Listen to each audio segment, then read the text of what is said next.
Well, the verdict is in or out, however you want to put it. First, before I even get started, let me shout out Nicole's View and Mr. Superboy, especially Nicole's View, because she's one of the few people that I saw actually stick with this case from the very beginning. When I say the very beginning, I'm talking about from the trial last year in the summertime all the way up until to now. She actually went out there and sat in on the trial for a couple of instances and was actually involved. So shout out to her for that. Now, usually when I do my videos, I always find a picture relating to the topic at hand. But this one right here stuck out to me the most. And it was this article that came out about 30 minutes ago. And it says, Bill Cosby conviction is the first big win of the Me Too movement. Mind you, the Me Too movement got started in 2007, way before the whole Bill Cosby thing even kicked off, if you want to put it that way. And when the Me Too thing reemerged, it was in October when Harvey Weinstein was the subject matter. And then other people such as Kevin Spacey and others came out as well. And this was pretty much all white men. And here we thought that was going to take away from Bill Cosby. Nope. This article right here proves that under the guise of going after Harvey Weinstein, they were really going after Bill Cosby. They just didn't say it. Now, we all know the original trial ended in a mistrial. Then they went back and said, we're going to try this again because we're determined to find him guilty.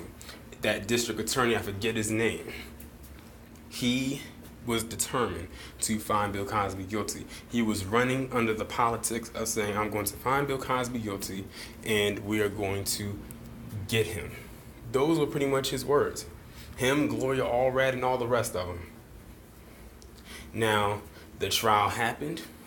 They brought in all of these so-called accusers, all of them deemed to be liars, and they still found this man guilty on 3 counts of sexual assault.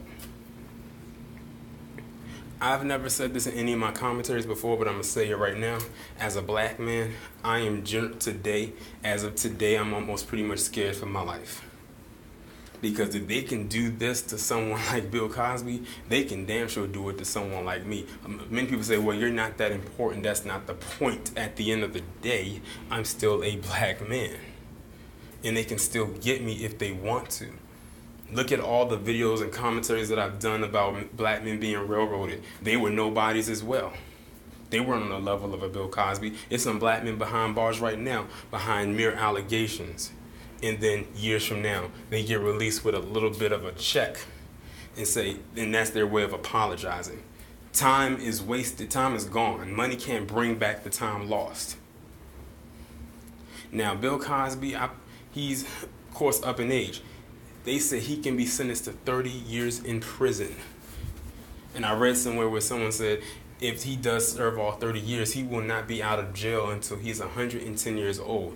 I'm telling you, he's not going to last that long, even if he even lasts to get to the point of the sentencing itself. This man just lost his daughter. They didn't give a damn. But one person I do give applause to is his wife, Camille. She stayed by her husband's side, and they were mad that she even did that. She is his wife. Regardless of what was going on, she's still married to that man. They had a family together. They have a history. Then, my words is all jumbled up right now, but it's a really messy situation. But one thing I do have to say to somebody's Hannibal Buress, your day is coming because you were the one that kicked all of this off. There was even an article that somebody sent me today that was written talking about how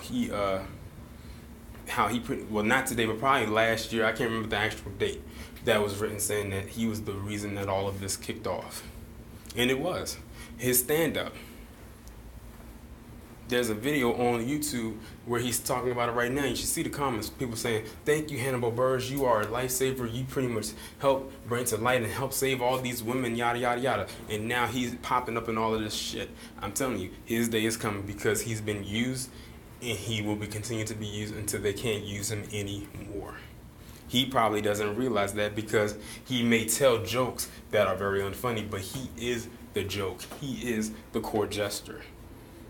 He probably just doesn't have the clown nose, but it is what it is. I talked about James Toback. I did a video about him, the double standards involving him, and plenty of others. But I have no more words. I just don't. If I feel like speaking about it further, I might do a live stream. It won't be today, but I'll talk about it further. I might talk about it further in my podcast, but y'all see what stance I'm coming from. It's a fucked up day. But I'm going to end it off with this. Black men, just know that after this verdict, the war and attack on us has now officially begun. Y'all let me know what you think down in the comments.